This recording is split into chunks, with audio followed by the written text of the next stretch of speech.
Fui un estudiante relativamente exitoso, digamos, de manera que fui nombrado ayudante muy pronto, cuando aún estaba estudiando en la escuela. Después pasé a ser profesor titular, me titulé el año 1954 y desde entonces, podría decirse hasta el año 63, comenzamos a ejercer en sociedad con mi esposa, también arquitecto, y otro compañero más, Francisco Hijo, constituimos la oficina de arquitectura Bell Arquitecto. Eso lo compartimos con la docencia en la escuela, pero el año 63 se produjo un conflicto importante, un grupo mayoritario de profesores, sobre todo profesores de taller, de los ramos más coincidentes con la profesión. Consideramos que el proceso de reforma se había burocratizado, en fin. Al final presentamos nuestra renuncia y sorprendentemente el rector aceptó nuestra renuncia y 76 de ellos nos fuimos.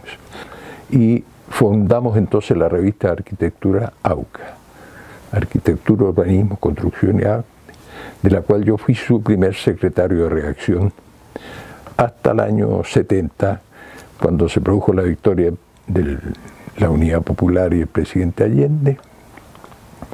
Hay que decir que desde el comienzo, desde la escuela, un grupo importante de nuestra generación, fuimos arquitectos con convicciones políticas muy claras. Nunca fuimos dirigentes, cuadros políticos, pero sí profesionales con una clara orientación progresista, la mayoría militantes, incluso del Partido Comunista. De manera que cuando se produce el 70, la victoria de Allende, fuimos varios de nosotros designados en puestos de responsabilidad importantes. En mi caso, yo asumí como director ejecutivo de la Corporación de Mejoramiento Urbano. Al día siguiente del golpe de Estado, yo permanecí en la Cormu junto con otros 44 compañeros, todos fuimos detenidos. En mi caso particular, todos fuimos llevados al Estadio Chile al día siguiente del golpe, que irrumpieron con mucha extremada violencia al recinto de la Cormu misma.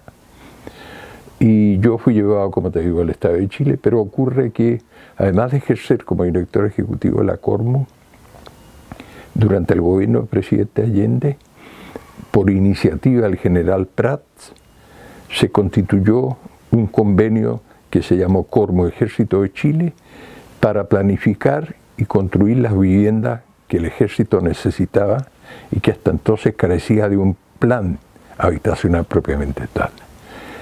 En virtud de esta responsabilidad yo fui designado presidente de ese convenio. Para los militares yo aparecía como una figura importante de gobierno y en consecuencia cuando caí detenido en el Estadio Chile, mi señora llamó por teléfono al personal del ejército que estaba relacionado conmigo y ellos se sorprendieron, en fin, rastrearon por todo Santiago hasta que me ubicaron en el Estadio Chile, me sacaron y finalmente intentaron ponerme en libertad, pero no pudieron.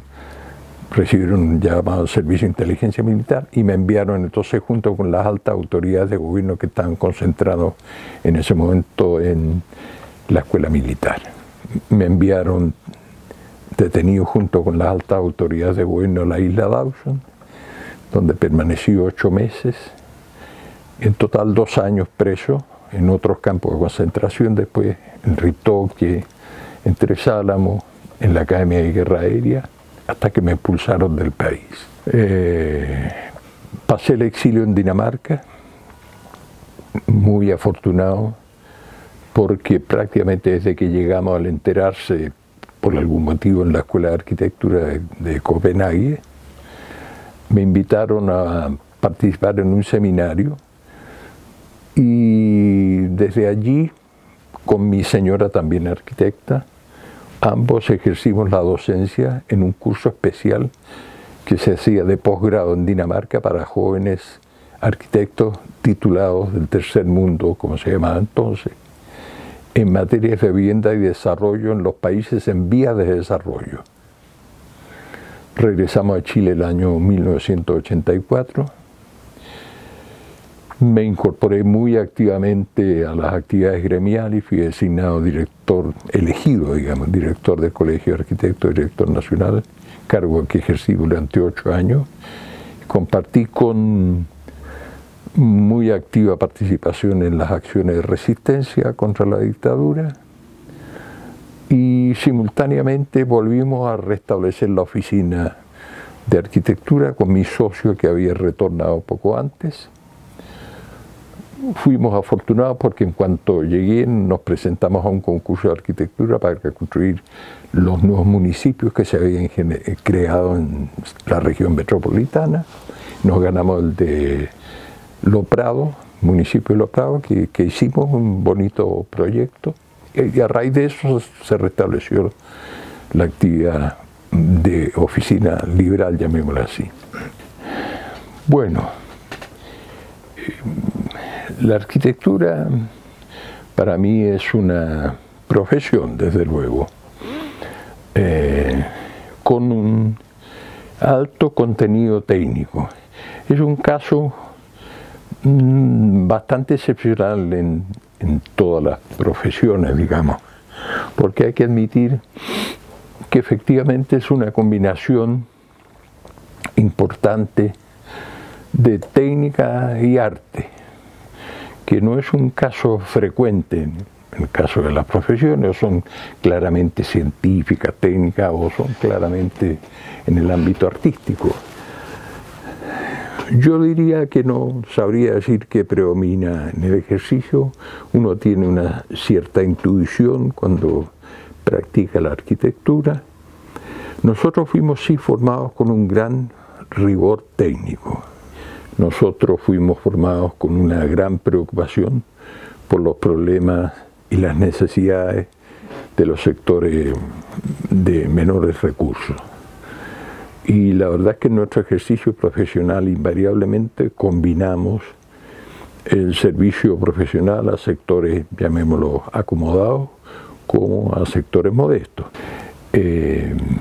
Los problemas de ciudad urbanísticos, a mi juicio, son hoy mucho más prioritarios de lo que fueron cuando nosotros iniciamos nuestro ejercicio profesional. Sobre todo porque después de, digamos, de hecho 30 años, bien, y algo más sólidos de esta política neoliberal con un rol subsidiario del Estado, los excesos a los que se ha llegado en el desarrollo urbano, las desigualdades que se han generado, los bolsones de miseria producidos, hacen, la forma como se han malogrado los espacios públicos, hace muy imperativo que los ojos del arquitecto hoy día le otorguen más importancia al desarrollo urbano que propiamente a los problemas de arquitectura. Bueno, el primer consejo es, en la medida de lo posible, intentar en las 5 o 6 escuelas de arquitectura que le pueden asegurar una formación con un mínimo de rigor profesional. Bueno, no olvidar que nuestro ejercicio profesional debe estar, en la medida de lo posible, destinado a resolver las demandas de los sectores que más requieren nuestro apoyo, y esos son los sectores de menores recursos. Yo considero el episodio de la Villa San Luis como el más grave atentado urbano cometido en la historia de Chile, y que no ha tenido el impacto ni en la información que debiera. La Villa San Luis surgió porque en el programa de gobierno de la Unidad Popular nosotros pusimos énfasis fundamental en algo que hoy día sigue estando vigente. Hoy día Michelle Bachelet, cuando abrió su gobierno, dijo: Chile tiene hoy un gran adversario, la desigualdad. Cuando Allende asumió, no había efectivamente esos niveles de desigualdad, entre otras cosas porque el movimiento de pobladores con su fuerza se había preocupado de poner las cosas en su lugar y se habían ocupado localizaciones adecuadas para la vivienda. Bueno, pero de todas maneras había un inmenso número de pobladores, comités sin casa, como se llamaban entonces, que estaban asentados en lugares insalubres para la vivienda, a orillas del Sanjón de la Guada, muchos a orillas del río Mapocho, sobre todo a la altura de lo que es hoy día los Barnechea, próximos a la Rayán. Y entonces en el programa nuestro de vivienda del presidente Allende establecimos que lucharíamos contra la segregación social urbana que había comenzado a generarse en los años anteriores. Es decir, la aspiración de los sin casas ayer, como sigue siendo hoy día, era en lo posible obtener su solución habitacional en las mismas comunas o en las proximidades de los lugares donde residían. Bueno, y ocurre que cuando asumimos la Cormu en la administración anterior de Frei Montalva había logrado expropiar el Fundo San Luis. Lo que se llama hoy San Luis era un fondo de 180 hectáreas que comenzaba en Américo Vespucio y terminaba más allá de Nuestra Señora del Rosario. Bueno, entre Kennedy, en fin, los militares, no recuerdo bien, al sur, 180 hectáreas. Y eso estaba eriazo. Las Condes había crecido alrededor y eso constituía un verdadero oasis. La administración anterior había ya proyectado allí una especie de ciudad ideal, pero no había avanzado más allá de un anteproyecto. Y en cuanto asumimos, recibimos la presión de los sin casa de las Condes, que exigían, había un numeroso grupo, recuerdo 2 cooperativas llamadas El Esfuerzo y El Ejemplo, con unas 700 familias localizadas justamente a orillas del río Mapocho, que habían sufrido en su historia varias inundaciones por las crecidas del río. Y entonces decidimos modificar ese anteproyecto que había para Fundo San Luis y asignar un sector, no todo ni mucho menos, el sector sur, para los sectores sin casa. Y el resto, la parte norte, donde hoy está básicamente el Parque Arauco, estaba pensado para los sectores medios. Al centro, en lo que hoy es el Parque Araucano, se concibió un parque, no de la magnitud como el que hay ahora, un centro cívico, incluso se había convenido con la Municipalidad de Las Condes que establecería su nueva sede municipal en la confluencia, digamos, en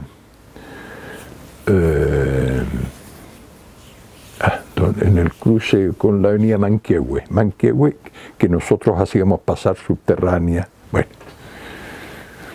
entonces en el sector sur se acordó un proyecto que al final permitió la cabida de aproximadamente, exactamente 1038 familias. Convocamos muy rápidamente un concurso oferta. 4 empresas constructoras entregaron proyectos, trabajaron muy bien. Moller y Pérez Cotapo, que es el autor de este conjunto, dicho sea de paso, estamos aquí. Desco, Bech,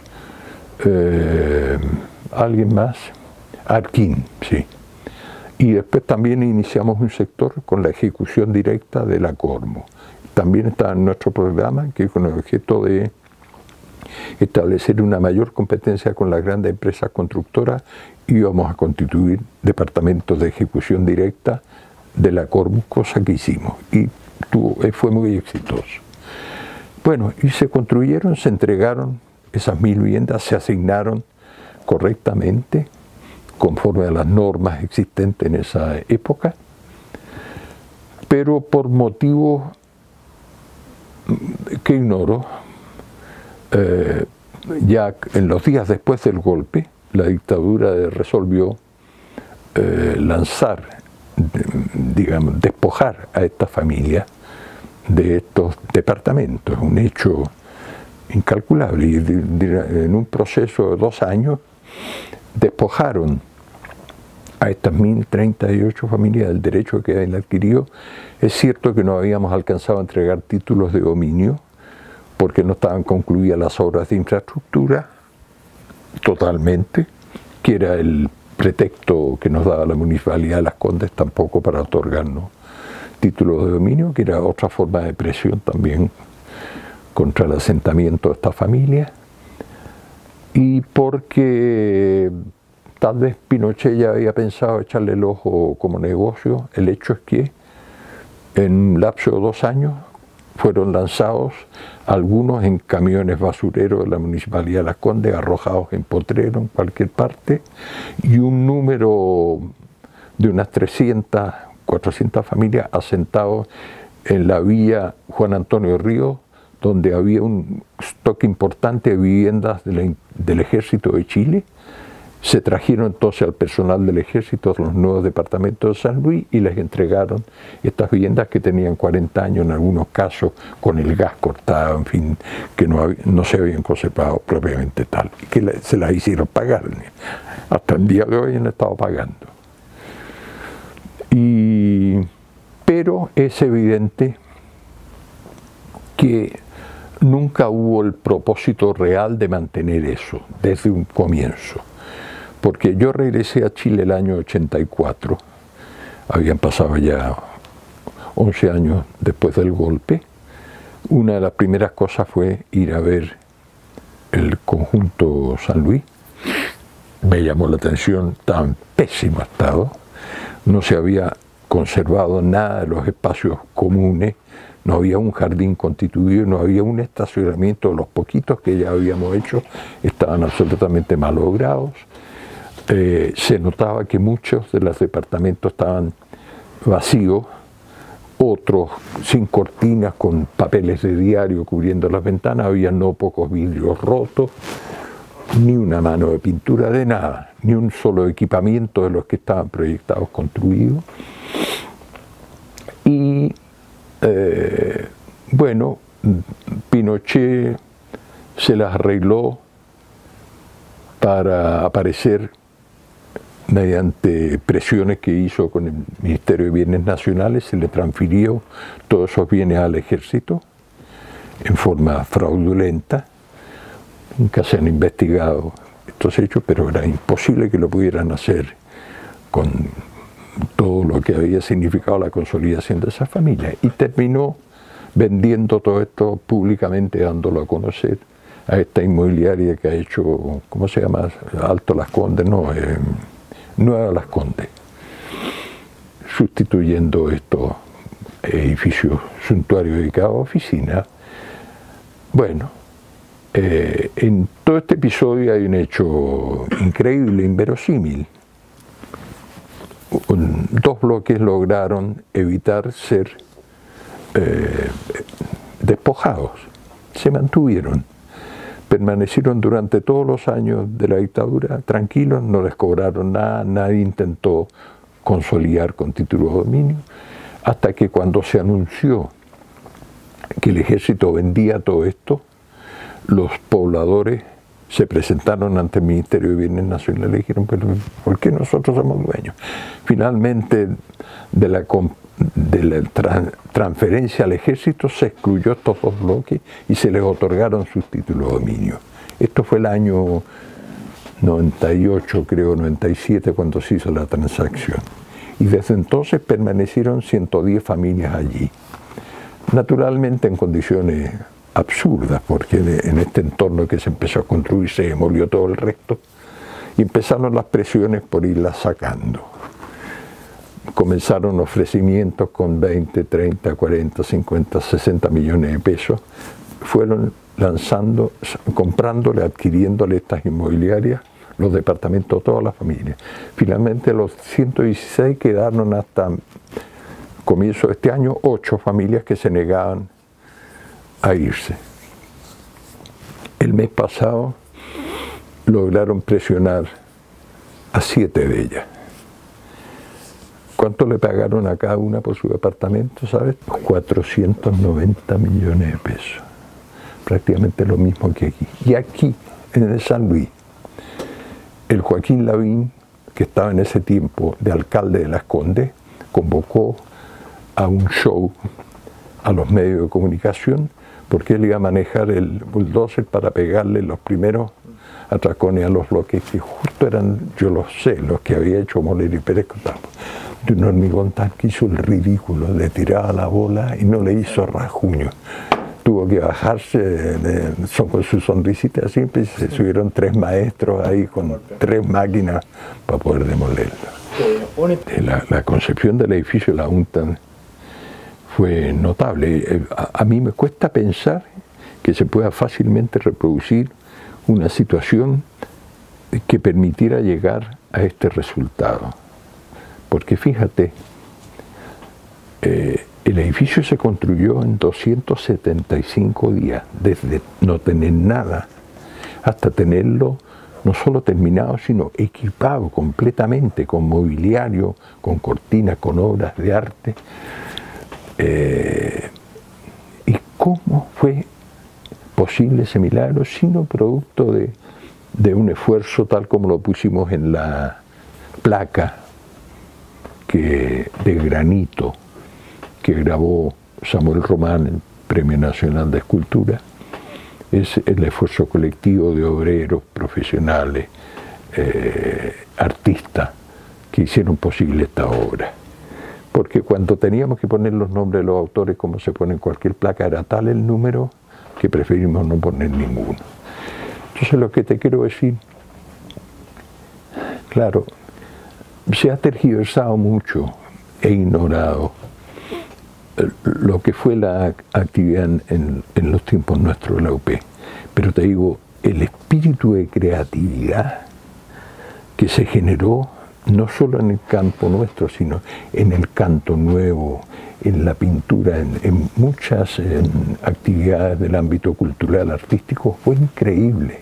Y la UNTAD es un resultado de eso. Ahora es cierto, nosotros habíamos sido formados, como la escuela nuestra tuvo por la presencia del profesor Tibor Weiner, húngaro, que había trabajado en la Bauhaus, en la Bauhaus, y después había viajado con Hannes Mayer a la Brigada Roja, que fue a la Unión Soviética. La Bauhaus estimuló mucho el trabajo colectivo, y Weiner trajo eso como parte de nuestra formación, y para nosotros era inconcebible un ejercicio profesional que no fuera en colectivo, y bien practicado, aunque todos son pares. Nadie es como ahora, fulano de tal cabeza una oficina. Bueno, de modo que es una expresión, también un resultado de lo que fue toda esta etapa de formación del movimiento moderno, con todos los valores que nos introdujo el CIAM, la Bauhaus, y que cristalizaron, a mi juicio, en este edificio. Este es el edificio símbolo, la realización máxima que podemos exhibir nosotros aquí en Chile de esa escuela maravillosa con la que fuimos formados. Es admirable. Claro, es una tragedia que la dictadura haya decidido instalarse allí, despojó el edificio de su transparencia, lo blindó, lo enrejó, francamente lo violó, para ser precisos. El tiempo de la posguerra y la década del 60, con todo lo que significó en la humanidad, ¿no? Piensa que en los 60 hubo los acontecimientos de mayo del 68 en París. El 59 había triunfado la Revolución Cubana, con todo lo que eso significó para nosotros en América Latina, la esperanza de una cosa tan diferente, ¿no?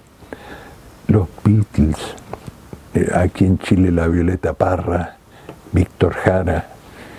Es decir, había un sentido de lo colectivo muy importante, realmente muy significativo, y eso fue, influyó, no cabe duda, la arquitectura no podía estar sustraída de esa atmósfera general que cubrió la humanidad. El término de la Segunda Guerra Mundial, con todo el sentimiento progresista, que se expandió por toda la humanidad, influyó en todas partes, también nos influyó aquí.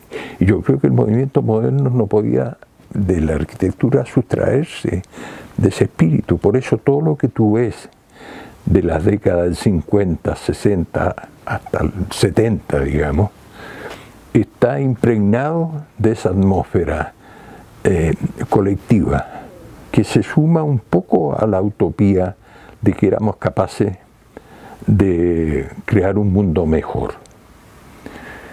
Y muchos de nosotros siempre pensamos, nos formamos pensando que a través de la arquitectura y el urbanismo, llamémoslo así, extendiendo, éramos capaces de cambiar las cosas.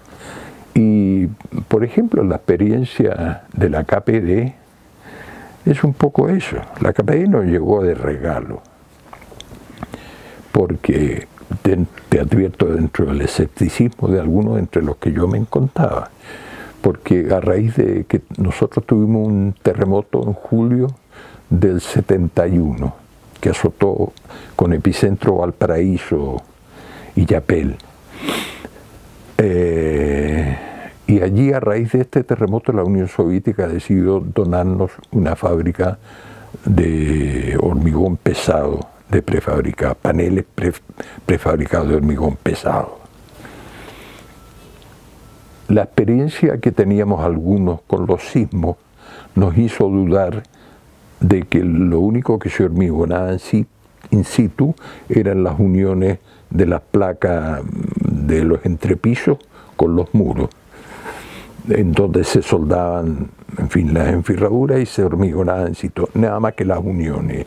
Y teníamos duda de que las estructuras monolíticas que habían probado ser exitosas antisísmicas en el terremoto del 60 y del propio 71 pudieran no comportarse bien, pero en definitiva se han portado estupendo. Lo que te quiero decir, como quiera que sea, cuando llegaron, bueno, y se empezaron a hacer los paneles, claro, nos entusiasmamos, porque el ver una obra en esos tiempos, porque en ese tiempo tú no sabes las obras, la cantidad de madera que representaban los encofrados, los andamios, las alzaprimas, era un bosque de palos para poder hormigonar. Y ver una faena en que llegaba un camión cargado con 2 bloques, no permitía más de 2, con su propia grúa que manejaba y los depositaba limpiamente, y tú veías cómo iba subiendo un edificio completo sin un solo palo de mierda que jodiera. Era un milagro, y la velocidad del montaje. Pero también la KPD, vieras tú cómo trabajaban los obreros, debe haber tenido más de 200 trabajadores en la planta. Curiosamente, las que manejaban las grúas, tanto en la planta, donde había un puente de grúa que se deslizaba, como en el montaje en terreno, fueron fundamentalmente mujeres. Lo que era en esos tiempos, pero un hecho sorprendente, porque machistas como los viejos de la construcción, en ese tiempo no existían, ni suponer que se iban a meter mujeres, pero ocurrió que cuando empezamos a operar la planta, teníamos tal escasez de obra de mano porque había pleno empleo. Y los soviéticos dijeron, pero si en la Unión Soviética las mujeres trabajan en esto, cosa que jamás se nos había ocurrido a nosotros, y se formaron mujeres. Y trabajaron con un entusiasmo, verlas con sus cascos ahí orgullosas, moviéndose, precioso. Ese es un episodio particular dentro del fenómeno de la KPD, digno de desarrollarse. Lo mandé. Francamente, es magnífico lo que han hecho Palmarola y Dorso, se llama. Alonso. ¿Ah? Alonso, Pedro Alonso. Porque es verdad que este capítulo de la prefabricación pesada de hormigón es un capítulo ignorado en la historiografía del movimiento moderno. Ellos, según dicen, investigaron, no sé si conocen la cifra, pero sostienen que se construyeron en el mundo entre el año 31 y 81, que se puede decir que es ya el término de esta forma de producción de vivienda, 160 millones de departamentos, preferentemente en Europa, claro, la Unión Soviética, en los países socialistas, pero en Francia, en los países escandinavos, en Cuba y en Chile. 160 millones. En consecuencia, la mayoría de la vivienda construida en Europa en todo el periodo de la posguerra fue fundamentalmente esta. Y nosotros veíamos los prototipos, claro, de las figuras excelsas de la arquitectura moderna como representativos del movimiento moderno y habíamos olvidado nada menos que este ingrediente. Es una investigación notable, lo hallo yo.